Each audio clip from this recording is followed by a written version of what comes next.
저희 안방신학교 성경강좌 오신 여러분들을 주님의 이름으로 환영합니다. 오늘은 아브라함의 아내 사라에 대해서 성경은 뭐라고 얘기하고 그 사라의 생애를 통해서 하나님은 무엇을 우리에게 가르쳐 주시기를 원하는가, 사라가 구원사적인 의미에서 어떠한 역할을 했는가, 그에 대해서 살펴보려고 합니다.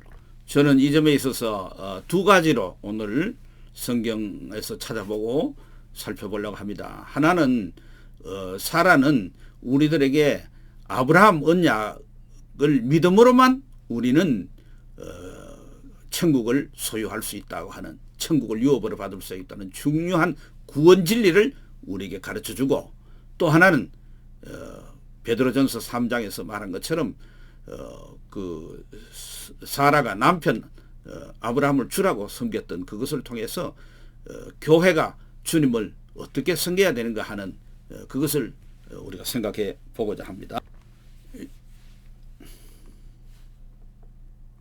여기 갈라디아서 4장 21절에 보면은 그 사라와 하갈을 두 언약이라고 얘기했습니다. 24절에 이것은 비유니 이 여자들은 두 언약이라 그렇게 얘기했습니다.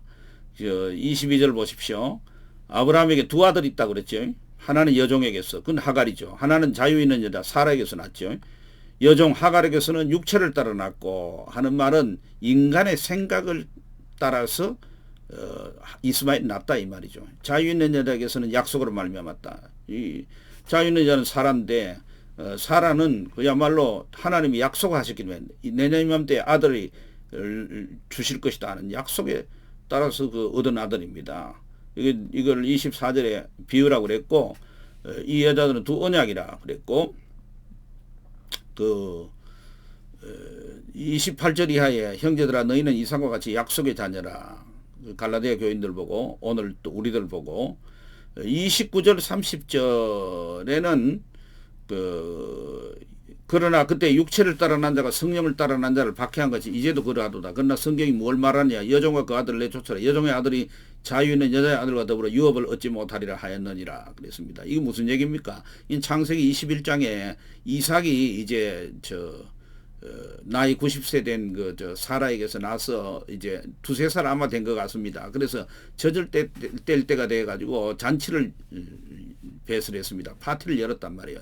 그때 그 이복 형인 즉 하갈에게서 난 아들인 이스마엘이 아마 15살 정도 됐을 거로 보여지는데 16살나 이래 됐을 걸 보여지는데 그 희롱했다고 그 나와 있습니다. 그것을 가르쳐서 박해한 것으로 여기 성령을 받은 동일한 저자인 그 성령께서 바울을 통해서는 박해로 해석하고 있습니다. 그때 어떻게 했습니까? 사라가 자기 남편 아브라함 보고 그 여종과 그 아들 내쫓아라. 왜 내쫓아야 됐냐? 시기 질투해가지고 자기 아들을 그렇게 희롱했다고 뭐 아주 그 성질나서 그런 거 아닙니다. 그것이 그렇게 하면은 우리가 성질 내야 되지 말아야 된다, 참아야 된다든지 말이야, 관용이라든지 너그럽게 해야 된다, 사랑으로 품어야 된다든지 하는 쓸데없는 윤리적인 것을 거기 적용을 하게 됩니다. 이거는 구속사적으로 볼 때는 여기 사라가 말한 대로 우리 여종의 아들이 자유 있는 여자의 아들과 더불어 유업을 얻지 못한다. 유업은 이삭을 이게 얻게 되는 거예요. 그러니까 이건 뭐냐면 상속이 받는다는 말이죠. 이건 뭐입니까? 하늘나라를 소유하게 된다 이 말이에요. 그러니까 여종과 그 아들을 내쫓으라는 거예요. 왜 그래서 뭐야? 유업을 같이 못 얻는다는 거예요. 이건 뭘 얘기합니까? 이거 얘기할 때 사라가 그렇게 남편 보고 남편 입장이 곤란했지만은 또 하나님이 사라 편을 들어주지 않습니까? 사라가 믿음으로 바르게 한 거죠. 그러니까 그걸 하나님 받으셔가지고 그다음에 남편 아브라함에게도 얘기하니까 아브라함도 그 하나님 뜻을 적시 깨닫고 사라의 뜻이 맞다는 걸 깨닫고 그 다음날 아침에 적시로 내쫓습니다. 그건 내쫓는다는 건 나가 죽는 겁니다. 그러니까 유업을 얻지 못한다, 생명을 얻지 못한다 하는 것이에요. 31절 그런 형제들아 우리 여종의 자녀가 아니요 자유는 여자의 자녀라 그랬습니다. 그죠? 그리고 26절에는 사라를 가르쳐서 자유자인데 곧 우리 어머니라고 그랬어요.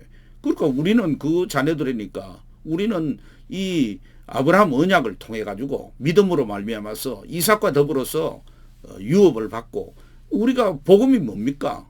이게 새 언약이 뭡니까? 이게 우리에게 자유를 주는 것입니다. 자유. 구원은 자유인 것입니다. 그 얘기를 지금 하는 것입니다.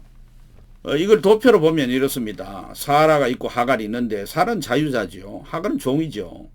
거기에는 약속이 주어졌습니다. 아들을 주시겠다는 약속이죠. 후사를 주시겠다는 약속인데 그건 결국은 이제 나중에 그리스도의 예표가 되죠. 이걸 믿는 거예요. 약속은 우리가 나타낼 반응이 믿음이에요.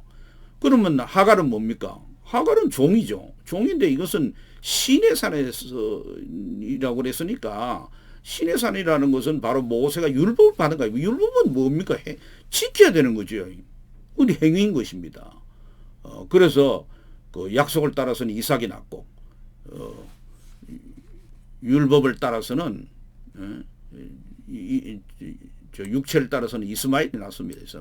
그런데 이 육체를 따라 난 이스마엘이 저 이삭 젖을 뗄 때 희롱했는데 그걸 박해한다. 그리고 그 오늘날 또 그러하도록 했어요. 오늘날 또 여전히 있는 것입니다. 뭐 박해한다고 해서 뭐 사람을 못 살게 굴다 이런 게 아니고 믿음으로만 되는 게 아니다. 믿기도 믿어야 하지만은 우리가 모세 율법을 지키듯이 그것도 해야지 온전한 구원에 이르는다. 말은 그럴듯해 보입니다. 그러나 그것은 복음이 아닙니다. 그건 종로로 사는 것입니다. 그래서 이것을 새 언약이라고 그랬고 사라를 통해서 주시는 걸 새 언약. 이것은 은혜 언약이에요. 값없이 주시는 것이기 때문에 이걸 오늘날 말하면 우리가 복음인 것입니다. 그리고 우리가 복음을 믿는 거죠. 믿는 거. 그다음 그거 보면 이것은 옛 언약이라고 얘기했어요. 율법은 옛 언약이다. 그것은 행위 언약 지켜야 되는 거예요. 행위 언약. 그래서 이것을 비유컨대는 이건 하늘의 예루살렘, 이건 땅이에요. 땅에는 예루살렘이 성전이 있고 거기에 제사장이 있고 제사가 있고 제물이 있고 하는 모든 율법의 규례를 따라서 뭘 하는 걸 가르쳐 말합니다. 그러니까 이것은 시내산에서 모세가 받은 것이고 또 그리고 이것은 유업을 얻지 못한다는 게 내쫓으라 하는 거예요. 그게 정당한 거예요. 그리고 이거는 유업을 받게 되는 거예요. 그러니까 이거는 천국을 소유하게 된단 말이에요. 어떻게 해서 천국을 소유하냐, 어떻게 구원을 받게 되냐 하는 것을 여기 잘 설명을 해 주는. 여기 그림이 두 개 있는데 이 왼편에 있는 그림 이거는 이제 그 사라가 이제 남편 아브라함에게 하갈을 쳐버려 주는 것이고 이건 나중에 쫓아내는 거죠. 쫓아낼 때 천사가 나타나고 여기 이제 이스마엘이 있고 이렇게 이런 장면입니다. 이 그림도 역시 마찬가지입니다. 이거는 이제 이스마엘이고 이거는 하갈입니다. 쫓겨난 모습을 우리가 보여주는 거죠.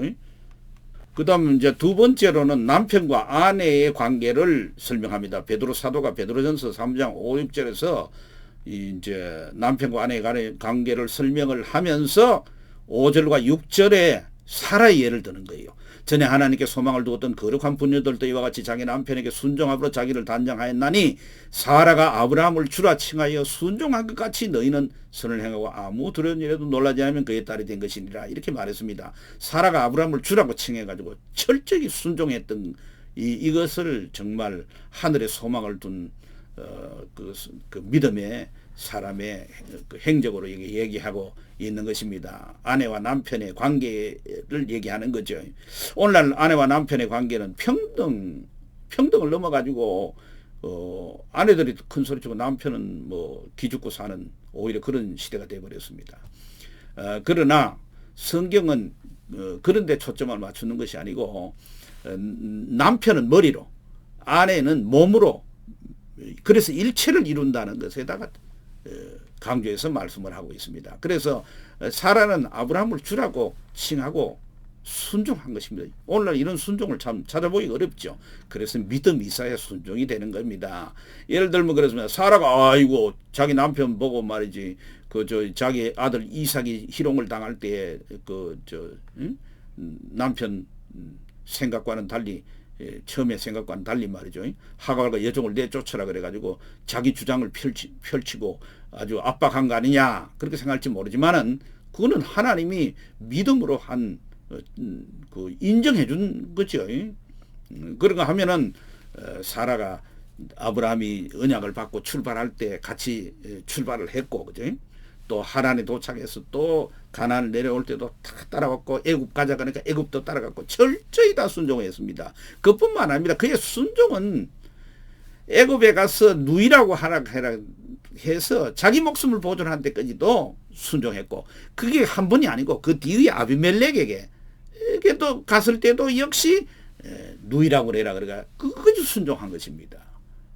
이것이 곧 뭘 얘기하느냐, 부부관계만 얘기하는 것이 아니라 그리스도와 교회의 관계를 얘기하는 거예요. 왜? 남편, 그 신랑은 그 주님 그리스도요, 또 그 신부 아내는 그 교회를 상징하는 거 아닙니까?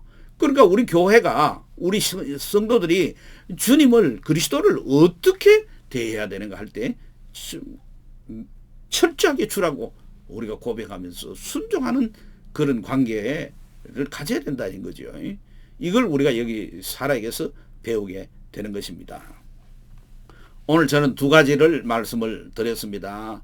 사라를 통해서 하나님의 구속사 가운데서 우리에게 뭘 깨우치려고 하느냐. 첫째, 하나는 바로 우리가 천국이라고 하는 그 유업을 어떻게 얻는가, 즉 구원을 어떻게 받는가, 어떻게 의롭다함을 받는가 할 때에 그것은 아브라함에게 주신 언약, 즉 하나님의 약속인데 그 약속을 믿음으로 받는 것이다. 그 약속인 것은 후손을 통해서 천하 만민이 복을 얻는다. 그거는 이 세상 복을 가르쳐 말하는 게 아니고 바로 구원의 복을 받는다. 천국을 유업으로 받는 그 복을 받는다 하는 걸 말합니다. 그에 비해서 하갈은 뭡니까? 종입니다. 그건 신의 산의 율법을 가르쳐 말합니다. 율법을 우리가 지켜서 구원 얻는 게 아니다. 믿음 플러스 율법도 아니다. 오직 믿음이다. 이것을 우리에게 가르쳐 주시고, 그 다음 남편과 아내, 그리스도와 교회의 관계에서 절대 순종, 복종, 주라고 하는 그런 관계를 우리에게 본으로 보여줬다. 이 두 가지를 오늘 여러분들에게 말씀을 드렸습니다. 다음 시간에 더 좋은 것으로 여러분과 만나기를 바랍니다. 뭡니까? 이거 누르는 거 있잖아요. 누르는 거.